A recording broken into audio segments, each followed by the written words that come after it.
Two ৰঞ্জিতাছ videos মোৰ মৰমৰ ছাত্ৰ ছাত্ৰী আজি তোমালোকৰ ভিডিঅ' হ'ব তোমালোকৰ কিতাপৰ আপোন পাঠৰ অসমৰ সংস্কৃতিৰ বিশিষ্ট অংগ ঢোল আজি মই তোমালোকক পাঠৰ প্ৰশ্নৰ উত্তৰ দিবলৈ ওলাইছোঁ তোমালোকে যদি মোৰ চেনেলত নতুনকৈ আহিছা চেনেল ছাবস্ক্ৰাইব কৰি থৈ দিবা নতুন নতুন ভিডিঅ' নটিফিকেশ্যন পাই থাকিবা আজিৰ ভিডিঅ' আৰম্ভ কৰোঁ ক্ৰিয়াকলাপ চোৱা সম্পূৰ্ণ বাক্যত উত্তৰ লিখা ক প্ৰায়োগিক দিশৰ পৰা ঢোল বাদ্য কি ভাগত ভগাব পাৰি উত্তৰত লিখিবা প্ৰায়োগিক দিশৰ পৰা ঢোল বাদ্যক তিনি প্ৰকাৰত ভগাব পাৰি নৃত্যানুক গীতানুক শুষ্ক তোমালোকে নিজৰ উত্তৰ বহীত লিখি থৈ দিবা এতিয়া আমি আলোচনা কৰোঁ খৰ প্ৰশ্নৰ উত্তৰ খ প্ৰশ্ন চোৱা ঢোল নামৰ বাদ্য বিশেষৰ সৃষ্টি কিহৰ অনুকৰণত হৈছে উত্তৰত লিখিবা ঢোল নামৰ বাদ্য বিশেষৰ সৃষ্টি মেঘৰ মাতৰ অনুকৰণত হৈছে গ প্ৰশ্ন চোৱা ঢোল বাদ্যৰ খোলাটো কি কাঠেৰে সাধাৰণতে সজা হয় উত্তৰত লিখিবা ঢোল বাদ্যৰ খোলাটো সাধাৰণতে আম কঁঠাল নাইবা চাম কাঠেৰে সজা হয় ঘ প্ৰশ্ন চোৱা ঢোলৰ যিটো ফালে মাৰিৰে বজোৱা হয় সেই ফালটোক কি বোলা হয় উত্তৰ ঢোলৰ যিটো ফালে মাৰিৰে বজোৱা হয় সেই ফালটো কোৱনী বোলা হয়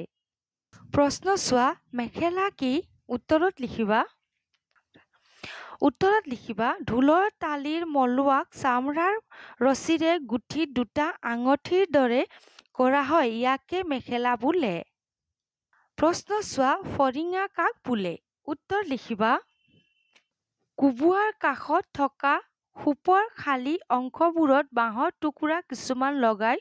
কুৰলক ঠেকা দি ৰখা হয় এইবোৰক ফৰিঙা বোলে এতিয়া আমি আলোচনা কৰোঁ চমু উত্তৰ লিখা ক ঢোলৰ ইতিহাসৰ বিষয়ে লিখা উত্তৰত লিখিবা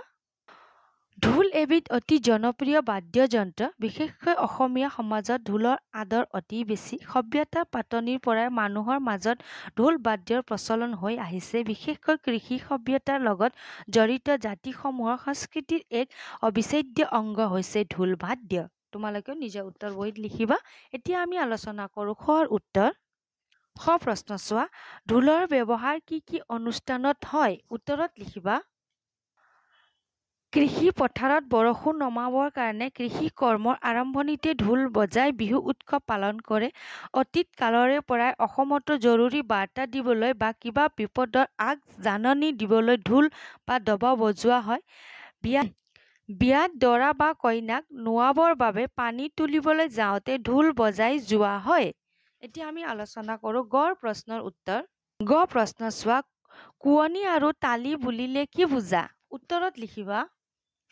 ঢোলৰ যিটো মূৰত মাৰিৰে কোবোৱা হয় সেই মূৰটো কোৱনী আৰু যিটো মূৰত হাতৰ আঙুলিৰে বজোৱা হয় তাক তালি বোলা হয় এতিয়া আমি আলোচনা কৰোঁ ঘৰ উত্তৰ ঘৰ প্ৰশ্ন চোৱা কণাই কি উত্তৰত লিখিবা ঘৰ উত্তৰ ঢোলৰ দুয়োটা মূৰৰ দুয়োটা মালোৱাক লগত চামৰাৰ ৰছীৰে গুঠি দুটা আঙঠিৰ দৰে কৰা হয় এই দুটাক কণাই বোলে প্ৰশ্ন চোৱা বিবাহ অনুষ্ঠানৰ পানী তোলা প্ৰথাৰ লগত ঢোল কিয় বজোৱা হয় উত্তৰত লিখিবা অসমীয়াসকলৰ বিশ্বাস যে নৈ বা বিলৰ পাৰত অপদেৱতা থাকে সেয়েহে ঢোল বজাই অপদেৱতাক খেদিবলৈ চেষ্টা কৰা হয় আনকি পানী তোলা আৰু পানী তুলি উভতি অহাৰ সময়তো ঢোল বজাই থকা হয় যাতে কোনো অপদেৱতাই আক্ৰমণ কৰিব নোৱাৰে এতিয়া আমি আলোচনা কৰোঁ তিনি চোৱা চমুটোকা লিখা মই তোমালোকক উত্তৰ দি আছোঁ ঠিক আছে চমুটোকা তিনি ক সংস্কৃতি হ'ল কোনো এখন ঠাইৰ ৰীতি নীতি আচাৰ ব্যৱহাৰ সাজ পোছাক উৎসৱ পাৰ্বণ খোৱা লোৱা বা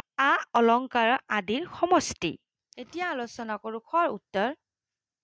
ঢোল বাদ্য ঢোল এবিধ অতি জনপ্ৰিয় বাদ্যযন্ত্ৰ ঢোলৰ এবিধ এনেকুৱা বাদ্য অসমীয়া সংস্কৃতিৰ এক অবিচ্ছেদ্য অংগ হৈ পৰাৰ লগতে ইয়াৰ মতে অসমীয়াসকলৰ মন প্ৰাণ উতলা কৰি তোলে সেয়েহে ঢোল বাদ্য অসমীয়াসকলৰ প্ৰাণৰো প্ৰাণ মেঘৰ মাতৰ অনুকৰণেই মূলত ঢোল বাদ্যৰ সৃষ্টি হৈছিল এতিয়া গ চোৱা বিহুগীত বিহুৰ সময়ত গোৱা গীতসমূহক বিহুগীত বোলা হয়। অসমীয়াসকলে বছৰটোৰ আৰম্ভণিৰ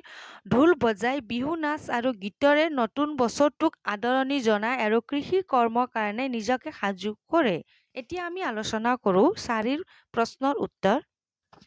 4 চোৱা, কেইবিধমান ঢোলৰ চেউৰ নাম লিখা। উত্তৰ